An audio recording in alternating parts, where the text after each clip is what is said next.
la formulación del problema que me han pedido que explique, ¿no? o que desarrolle, es son dos posturas, ¿no? Una, no existe posibilidad objetiva de cuantificar los daños extrapatrimoniales, y la otra es, deben tenerse en cuenta ciertos parámetros para cuantificar los daños extrapatrimoniales.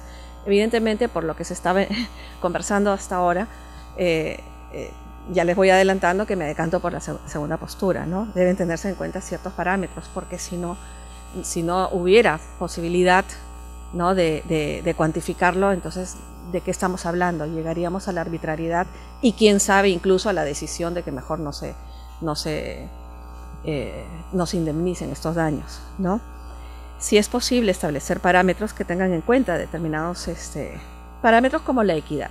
Y aquí ya voy a ir aterrizando al criterio de equidad, porque el daño moral es un daño, el daño moral, una vez más, en sentido amplio, ¿no? Que abarca todos estos supuestos, ¿no? Es un daño de difícil probanza. Algunos aspectos serán más objetivos que otros, como también se señaló muy bien, ¿no? Respecto del proyecto de vida, podemos encontrar ciertos parámetros objetivos, ¿no? Datos, como por ejemplo si esta persona tenía una proyección claramente definida en la que había no solo un sueño, yo quisiera ser cantante, sino que verdaderamente había venido trabajando en esto, que tenía aptitudes, en fin, una serie de datos que llevan a que su vida estaba orientada. Si tenemos ciertos parámetros objetivos que nos pueden llevar a determinadas conclusiones, pero hay otros, también algunas presunciones. Todos presumimos, por ejemplo, en cuanto al dolor, ¿no? Sabemos que si una madre pierde a un hijo, es prácticamente ineludible que sienta un gran dolor, ¿no?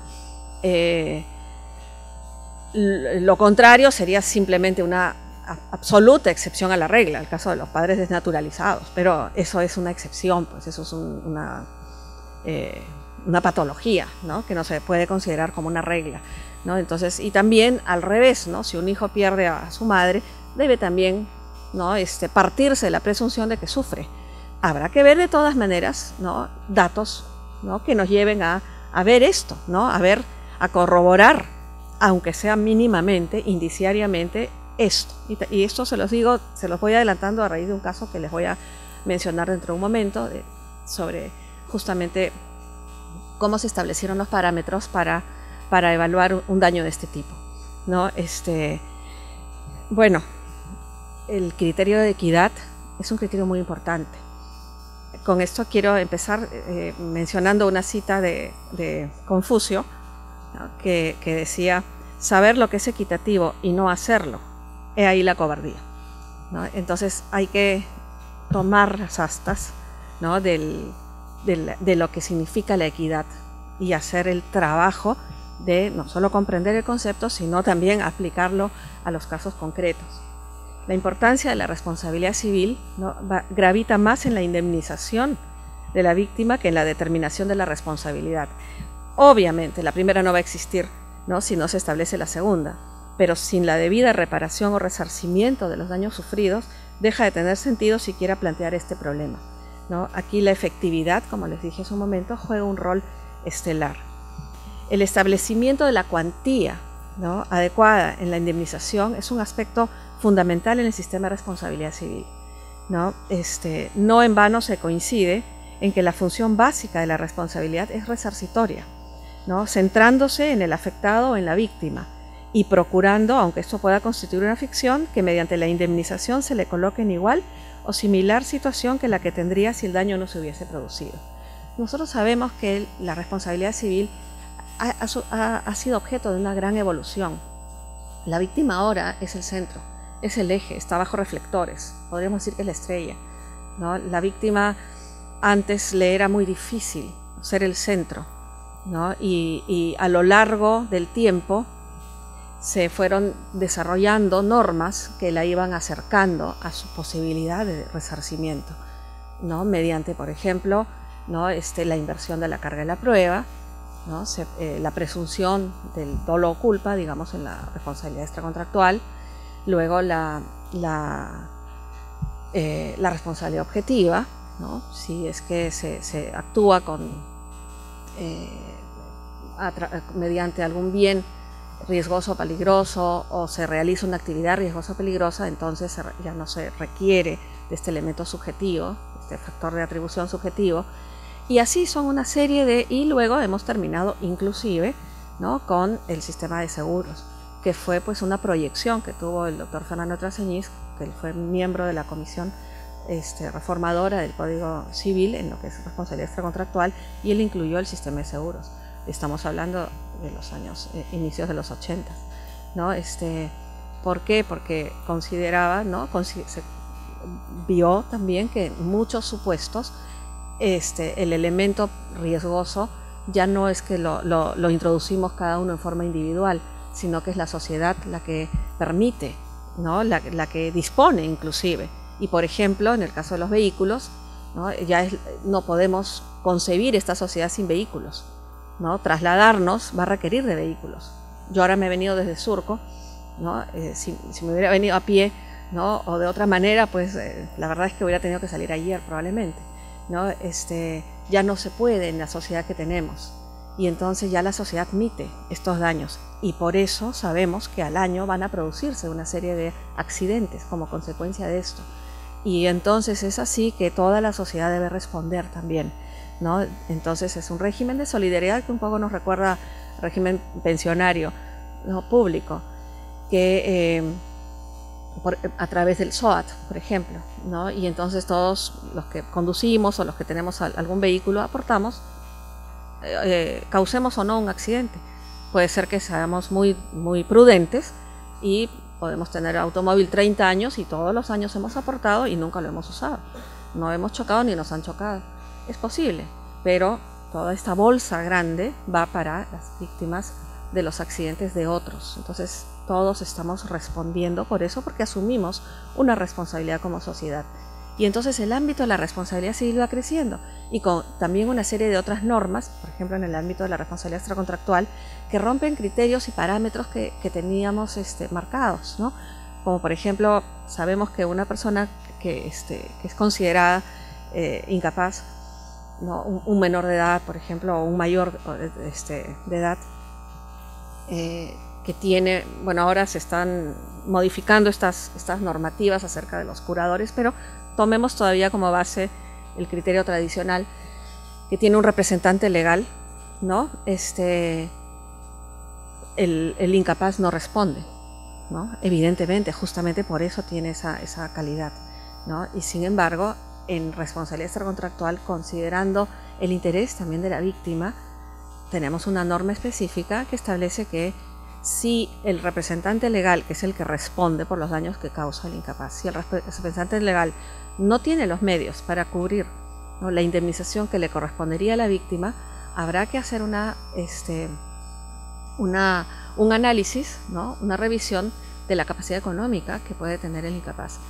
Y podría, de ser el caso, ¿no?, sin que menoscabe, por supuesto, su salud, sus alimentos, su vida cotidiana, si tiene un excedente, de ahí se puede tomar para completar la indemnización, ¿no? Y entonces en ese caso estamos viendo que, a pesar de que no es responsable, ¿no?, el incapaz sí está contribuyendo con una indemnización, porque la víctima es importante. Son estos supuestos en los que el legislador se ha ubicado y que nos llevan a darnos cuenta de la importancia ahora que tiene indemnizar adecuadamente a las víctimas, ¿no? Por eso es que no debemos confundir, cuando vamos ahora a hablar de la indemnización, de la valoración equitativa, no vamos a confundirla con la indemnización equitativa, que es la que acabo de mencionar. Son supuestos distintos. Las funciones de la responsabilidad civil, no me voy a detener en esto para no ocupar tiempo, pero sabemos que a un nivel macro podemos hablar de una función de incentivación o desincentivación de conductas o de actividades, y también, ¿no?, que viene aparejado con una función preventiva, ¿no?, que puede materializarse a través de aquellas, cuando se trata de actividades del potencial causante del daño. Por ejemplo, un productor, ¿no?, quien podrá invertir en incrementar la tecnología, por ejemplo, ¿no?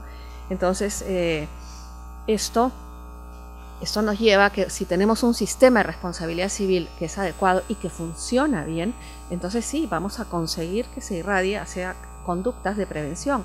Pero si sabemos que no vamos a indemnizar, porque bueno, el daño moral no se indemniza, el daño a la persona no se indemniza, tales otros daños no, y es difícil, ¿no? Y la carga de la prueba en determinados casos, entonces, ¿no? Si fuera así, entonces el incentivo para no, o el desincentivo, no habría, mejor dicho, un incentivo para tomar precauciones, tomar mayor cuidado, ¿no? En no generar daños, ¿no? En cambio, si tenemos un sistema que sí funcione adecuadamente y salvaguarde estos derechos e indemnice adecuadamente a las víctimas, entonces por supuesto que se va a generar como respuesta, ¿no? Un sistema de prevención importante, ¿no? A nivel interno, ya en el caso concreto, ya no en cuanto a cómo se irradia en general en las conductas de las personas, en un sistema que funciona bien, ¿no? ¿Cuáles son las funciones, ¿no? En un sistema a nivel micro sistemático tenemos que tiene básicamente es una función satisfactoria, ¿no? Que garantiza la consecución de los intereses tutelados por el orden jurídico, lo que incluye la reparación del daño. Esta función, ¿no? Tiene varias manifestaciones, entre ellas, para referirse al daño moral o hablando de daños inmateriales en general, tiene una función de acuerdo a la postura que me parece bastante razonable del doctor Fernández Cruz, una función aflictivo-consolatoria, ¿no? Porque son daños irreparables, es cierto, nadie va a traer de regreso, ¿no? a la persona fallecida, ¿no? Pero hay un dolor, ¿no? Y esta función aflictivo-consolatoria, ¿no? Que se va a resarcir, se va a realizar con una suma dineraria. No es que uno compre o uno pague ese dolor, no es el precio del dolor, ¿no? Es un valor, es una valorización, porque hay que distinguir precio de valor, ¿no? Hay que valorizar, ¿no? Este dolor, hay que cuantificarlo primero, que es muy difícil, luego valorizarlo, ¿no? Que es más difícil aún, ¿no? Y tenemos que tener en cuenta que el dinero es una representación de valor además, ¿no? Y ya la persona que reciba esta indemnización podrá disponer, ¿no? De esta representación de valor que es el dinero, ¿no? Para poder destinarlo, ¿no? A determinadas actividades que a su entender puedan mitigarlo, ¿no? Muchas veces las víctimas secundarias, digamos, por repercusión o rebote, encuentran un consuelo en destinar, por ejemplo, estas indemnizaciones, ¿no? para fundaciones, ¿no? o para causas, ¿no? Que lleven a enaltecer, ¿no? las características más notorias o más esenciales, ¿no? de sus deudos, por ejemplo, y pueden encontrar en obras benéficas este tipo de consuelo, ¿no? Entonces ya dependerá de cada uno a qué destine, eso es decisión libre de cada persona a qué destine este monto indemnizatorio, como en cualquier caso, ¿no? Si a mí me van a indemnizar en un daño estrictamente patrimonial por la pérdida de una máquina y me van a reponer el valor de la máquina, yo con ese dinero no necesariamente tengo la obligación de comprar otra máquina igual, si quiero ya me dedico a otra cosa. Entonces, en realidad, esa es decisión, en todos los ámbitos, es decisión de cada uno, ¿no? Hay quienes consideran que una de las funciones de la responsabilidad civil es punitiva, ¿no? En lo personal, ¿no? Yo respeto mucho las posiciones que se puedan tener y sé que la línea es delgada, ¿no? Sé que la línea es delgada porque si se considera que son daños irreparables, entonces ¿qué naturaleza puede tener esta indemnización? Y por eso es que quienes consideran que es una, como en palabras del doctor Fernando Traseña, es una reminiscencia de la venganza privada, ¿no? Pero si no lo vemos desde ese punto de vista, ¿no? Sino desde de la función aflictivo-consolatoria, ¿no? Y de valorización, ¿no? Y cuantificación de este tipo de daño, entonces tendríamos que descartar esta función punitiva.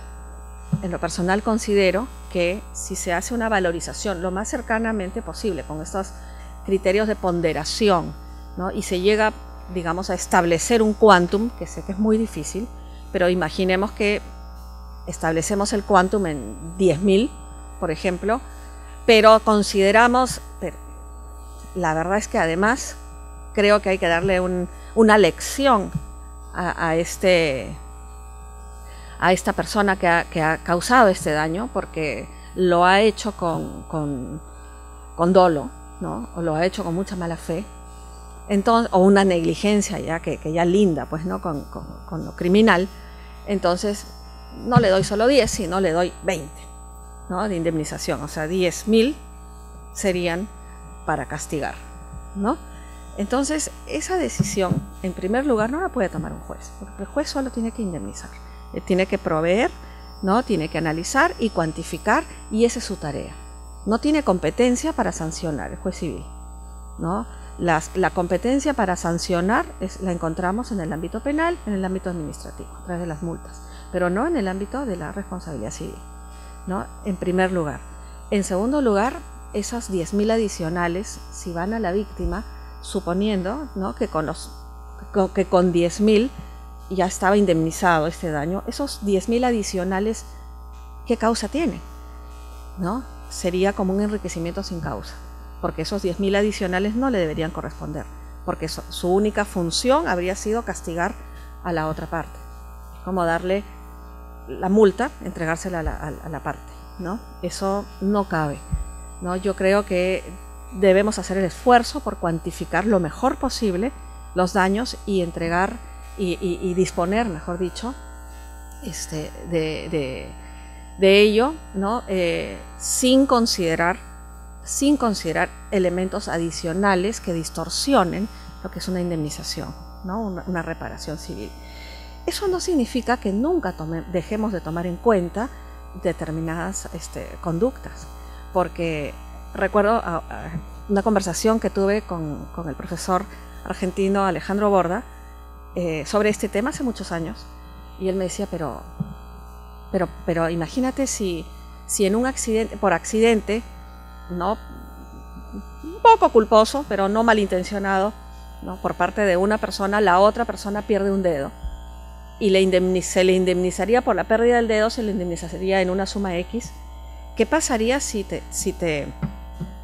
con alevosía, ¿no? te cercenan el dedo y pierdes el mismo dedo, ¿no? pero por un acto de otro tipo, con dolo, ¿no? Entonces, ¿por qué no? Yo creo que sí debería darse una indemnización mayor. Yo considero que sí, pero no por esas razones, no por castigar al otro, ¿no? Al otro se le castigará, ¿no? por secuestro, por lesiones, ¿no? Tendrá su castigo en sede penal.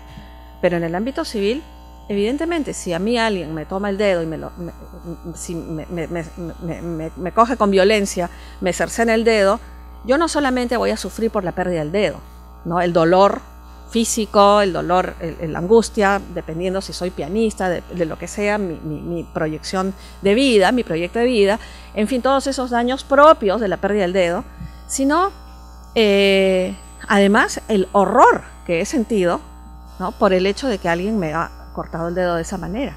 Eso me genera un daño moral adicional, y es un daño, ¿no? No es que esté castigando, es un daño adicional. Yo posiblemente a raíz de eso ya no me atreva a salir a la calle, tenga pesadillas, y es un daño adicional, ¿no? Entonces es un daño, y en ese sentido sí hay que evaluar, en esos casos sí habría que evaluar esas circunstancias en la medida en que agraven el daño en sí, ¿no? Este daño inmaterial. Entonces solamente en ese caso, pero si no es así, es decir, si a mí yo sufro un accidente automovilístico por alguien que porque su taller de mecánica no es bueno y se le vaciaron los frenos, a pesar de que él es diligente, pero bueno, me chocó, ¿no? Y tengo una lesión física, como si quien manejó fue imprudente porque se puso a chatear o contestar su WhatsApp mientras estaba manejando, y entonces sufrí el accidente. En esos casos yo creo que simplemente hay que evaluar el daño específico, ¿no? Y sin incluir estos otros elementos, ¿no? de negligencia de la persona, porque no estamos en esa situación de incluir estos daños de tipo punitivo, ¿no? Se habla mucho hoy en día de los daños punitivos que generan además un desincentivo de conductas, pero yo no creo que en nuestro sistema, eso es una opinión personal, ¿no? Sé que en el ámbito laboral se están incluyendo este tipo de daños, y es una lógica distinta, pero en principio nuestro sistema me parece que no los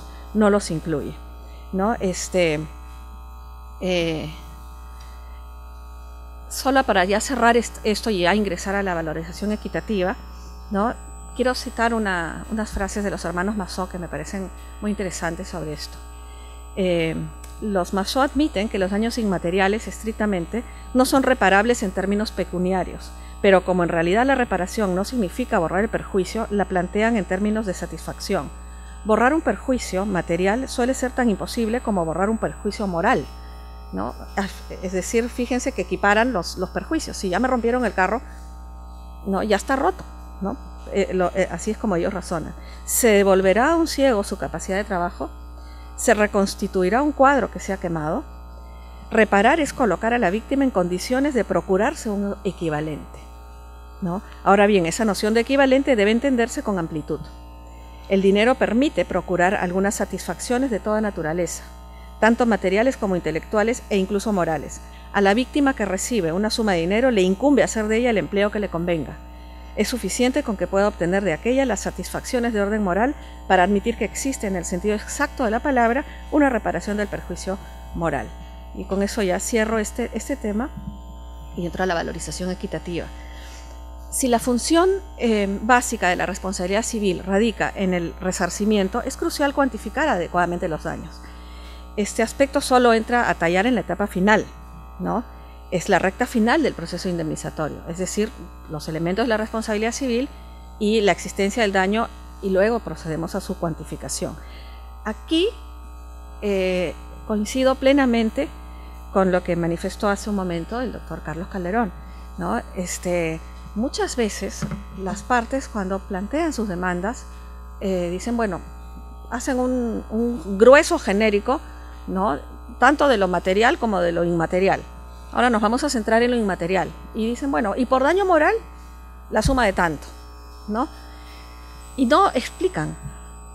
Y realmente nosotros que sabemos que en un proceso, ¿no? En un proceso tiene que haber debate, y el derecho a defensa tiene que incluir todos los aspectos.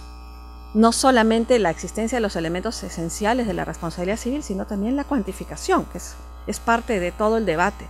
Y entonces considero que la parte que demanda y pide un concepto por daño moral debería explicar en su demanda no solamente cómo la existencia de ese daño inmaterial, ¿no? Sino además por qué pide esa cuantía. No solo explicar su dolor y esto, sino por qué pide 100, por qué pide 200, por qué pide 1000, ¿no?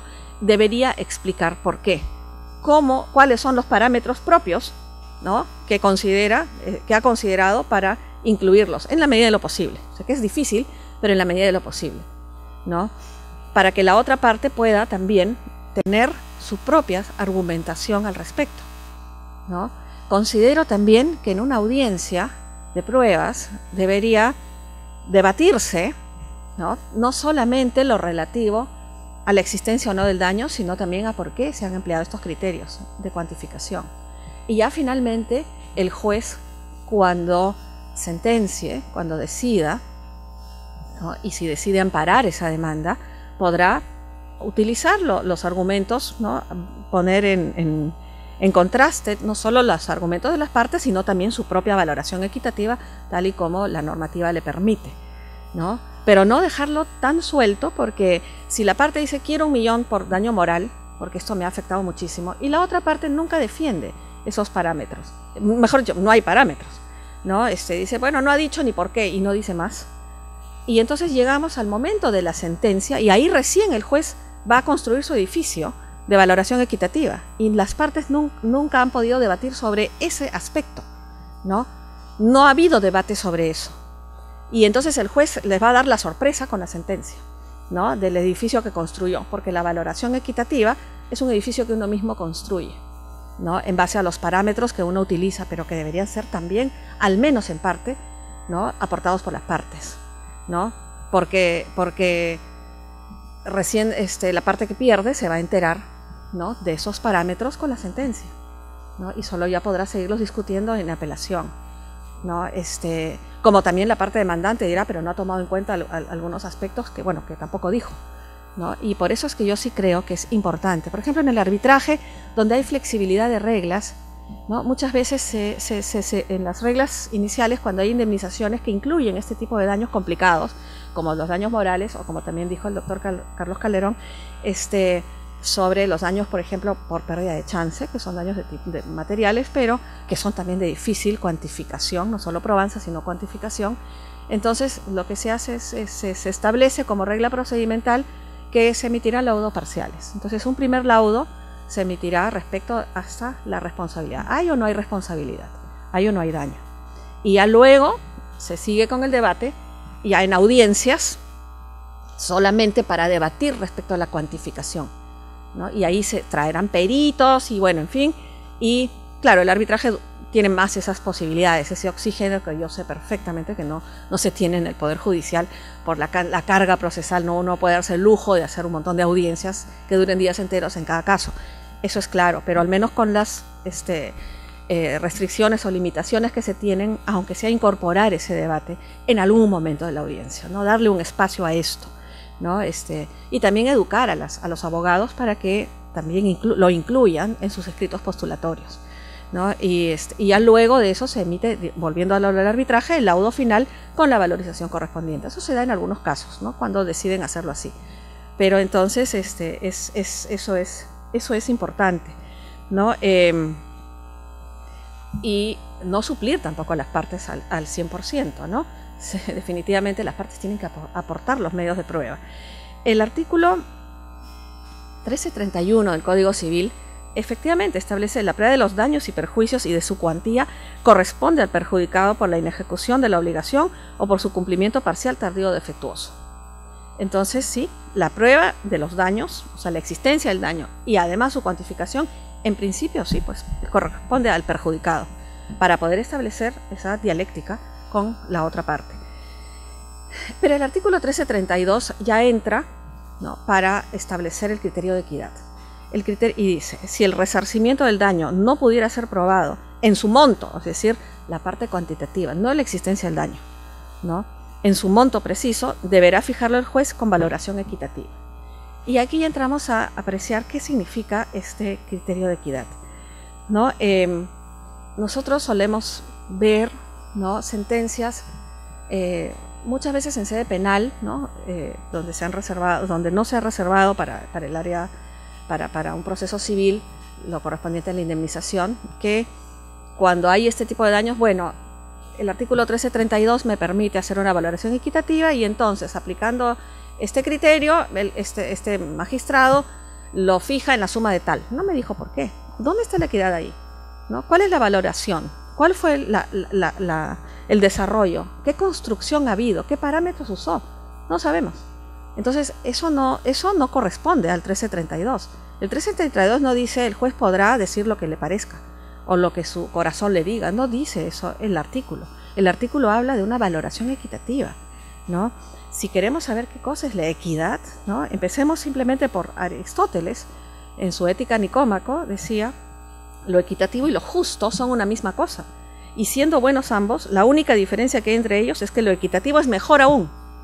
La dificultad está en que lo equitativo, siendo lo justo, no es lo justo legal, lo justo según la ley, sino que es una dichosa rectificación de la justicia rigurosamente legal. Claro, no tenemos parámetros legales, tenemos que construir nuestro propio edificio, pero nuestro edificio tiene que ser coherente. Es mucho más difícil construir un edificio sin el manual, ¿no? Si tenemos un manual, lo hacemos, pero si nos dicen no uses estas reglas, tú invéntate unas propias reglas, ¿no? Entonces tendríamos que empezar a diseñar nosotros mismos y no puede caerse ese edificio. No puede ser incongruente, tiene que ser consistente. Y entonces no es sencillo, ¿no? La causa, dice, de esta diferencia es que la ley necesariamente es siempre general y que hay ciertos objetos sobre los cuales no se puede estatuir convenientemente por medio de disposiciones generales. Y así en todas las cuestiones respecto de las que es absolutamente inevitable decidir de una manera puramente general, sin que sea posible hacerlo bien, la ley se limita a los casos más ordinarios, sin que disimule los vacíos que deja. La ley por esto no es menos buena, la falta no está en ella, tampoco está en el legislador que dicta la ley, ¿no? Está por entero en la naturaleza misma de las cosas. Fíjense, primacía de la realidad, no estamos pensando en laboral, en general como principio, porque esta es precisamente la condición de todas las cosas prácticas. Lo dijo Aristóteles en la Ética a Nicómaco, ¿no? Sí, ya, perfecto. Bueno, entonces, la equidad es un método supletorio de creación jurídica y el juzgador debe dar a conocer los elementos o parámetros que ha elegido. Y entonces en todos los casos, ¿no? el juzgador, no hay un manual específico, ¿no? Porque cada caso será distinto, pero el juzgador, a través de una sólida motivación, tendrá que explicar cuáles son sus parámetros, ¿no? Para haber podido cuantificar el daño, ¿no? Entonces tiene que quedar claro que lo que cuantifique son los daños y no la responsabilidad en sí misma, ¿no? Que específicamente se trata del quantum y no de la ocurrencia del daño en sí, ¿no? Y también la parte tiene que haber proporcionado algunos criterios, ¿no? Eso es importante. Por ejemplo, ¿no?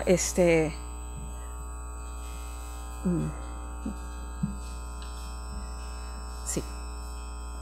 Por ejemplo, ¿no? En un caso concreto que yo tuve, por ejemplo, ¿no? Era una viuda de más de 70 años de edad que había sufrido, que alegaba daño moral, ¿no? A causa de una vecina del condominio donde vivía, ¿no? Esta vecina era una mujer mucho más joven que ella, bastante más joven, de una condición socioeconómica bastante mayor, ¿no? Y que se dedicaba a torturar a todos los habitantes de ese pequeño condominio, ¿no? Que todos eran de la tercera edad excepto ella. Y entre otras cosas contaba una serie de conductas que después se fueron probando en realidad, ¿no? Conductas extrañas, como por ejemplo que no había ascensor, sino había una escalera y le ponían macetitas en la noche para que cuando los señores bajaran las escaleras se tropezaran y se cayeran en las noches, por ejemplo, ¿no? O también le ponía Soldimix o alguno de estos pegamentos en las cerraduras para que después no pudieran abrir su puerta, ¿no? O si no les sacudía, porque estaba en el penúltimo piso, sacudía en la ventana interna para que cayera tierra dentro de en las ventanas de los demás. Y como es y además otro tipo de agresiones, ¿no?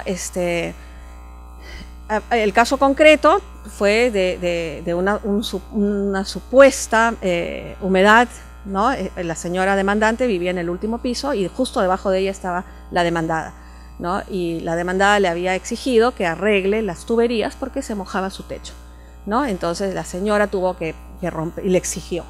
La señora tuvo que romper el piso, que era el piso de la sala de su casa, que colindaba con la cocina de la otra señora, y estaba seco, no había nada. Y sin embargo la otra señora le exigía y la torturaba realmente y la obligaba a tener abierto el piso y levantado todo, ¿no? Porque decía, no, esto, bueno, solo para hacerlo corto, porque sé que ya estoy terminando, en este caso, al final se vio, ¿no? Que esa supuesta humedad, ¿no? No provenía de la casa de la señora demandante, no provenía de ningún lado. Todo hacía ver que es muy probable que la había generado la misma demandada subiendo ollas con vapor y mojándolo para que se viera así, ¿no? Al momento de cuantificar el daño moral en un caso como ¿no? La señora simplemente dijo, como me hace sufrir tanto, ¿no? y vivo nerviosa, entonces yo pidió una suma. En este momento no recuerdo cuál fue la suma que pidió. Los parámetros a ser utilizados, ¿no? en esta sentencia fueron las características de las partes, ¿no? Pero no por un tema digamos de prejuicio, ¿no? social, sino para entender la magnitud del daño. Entonces se describió, ¿no? Minuciosamente las características de la señora demandante, su edad, su fragilidad, su nerviosismo, en fin, una serie de parámetros, bueno, de datos, mejor dicho. Se describió las características de la parte demandada.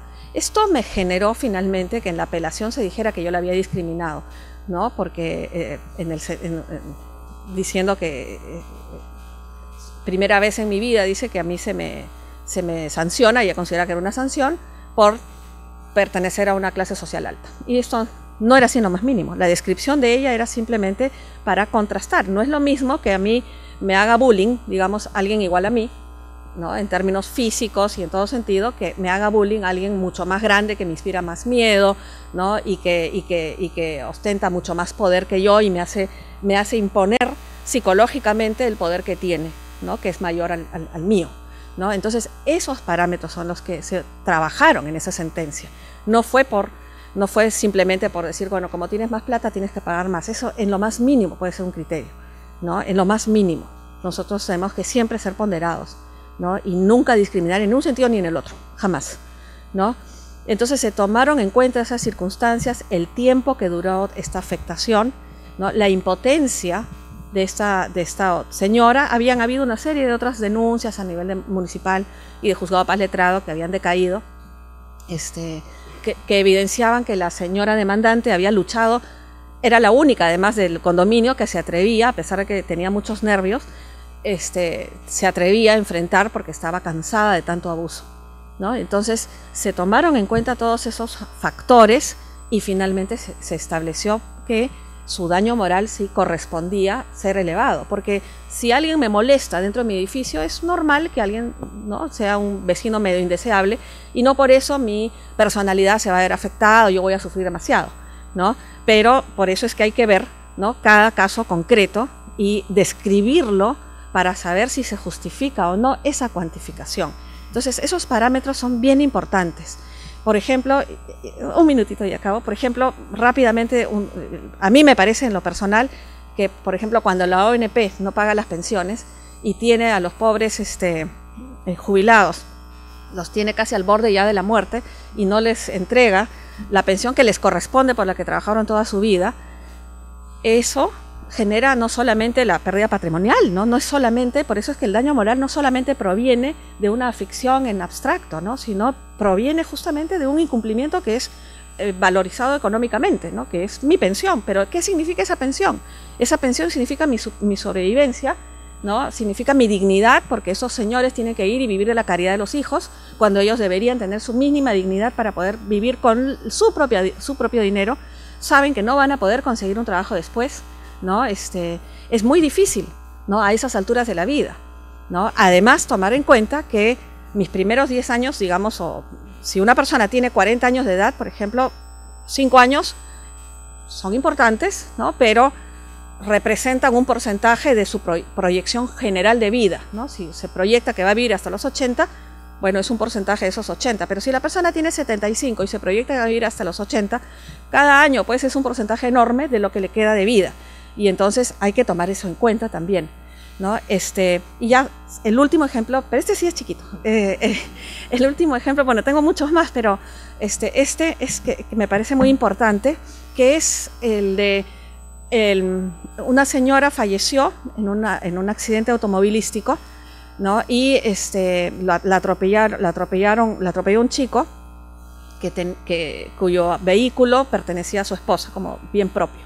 Y entonces esta señora, al ser atropellada, los jóvenes no huyeron, por supuesto, la llevaron a la asistencia, ¿no?, a un hospital, ¿no?, a una clínica, ¿no?, y estuvieron a su lado sin moverse, procurando darle sangre. Fue un accidente, ¿no?, realmente.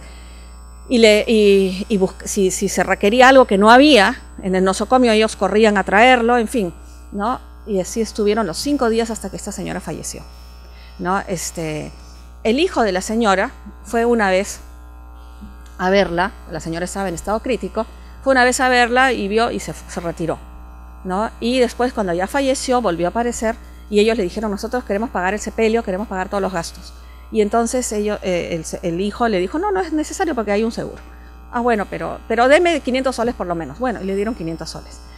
Termina esto, ¿no? La señora la entierran y justo a borde de vencer el plazo de prescripción de 2 años para la responsabilidad extracontractual, el hijo presenta una demanda indemnizatoria por daño moral, ¿no? Y entonces ahí él pide una suma considerable porque dice que le duele mucho haber perdido a su madre. Lo que les dije en un inicio es que uno presume que los hijos quieren a su madre, y sin duda él la quería. Sin embargo, se tomó en cuenta, entre otros factores, el hecho de que él no la fue a ver en esos 5 días. Se preguntó en la audiencia si él había estado de viaje, ¿no?, qué trabajo tenía, dónde estaba, y él estaba cerca, él podía haber ido todos los días. Podía incluso haber pedido licencia y estar con su madre. Nunca lo hizo, ¿no? Y tampoco justificó, ¿no?, estos daños. Entonces sí, se le concedió una indemnización, sí, se le otorgó, pero se tomó en consideración una serie de elementos, entre ellos ¿no? Y la conducta, como les decía, que tuvo también durante estos días, el ir y solicitarles estos 500 soles que no tenían ninguna justificación a estos muchachos, y bueno, y entonces se le concedió una indemnización. Y ahí es que también se evaluó lo que les dije en un inicio también sobre el daño, los daños por repercusión o rebote, porque aquí él era una víctima secundaria, ¿no es verdad? Porque la señora ya había fallecido. Entonces él era una víctima secundaria y se evaluó, ¿no?, que en el parte policial la señora había sido algo imprudente, ¿no?, al cruzar la pista, ¿no? Y entonces, si la señora no hubiera fallecido y fuera una víctima primaria, entonces se aplicaría lo que todos conocemos como concausa, que si la víctima concurre o participa, ¿no es cierto?, en la producción de su daño, se reducirá en forma equitativa, proporcional, ¿no? Entonces, si consideramos que es mitad-mitad, ¿no?, porque ella fue tan irresponsable como el otro, ¿no?, entonces se reduce, ¿no? Muy bien. Pero en este caso, eran víctimas secundarias. Entonces la gran pregunta fue, ¿se aplica o no se aplica la concausa en este caso?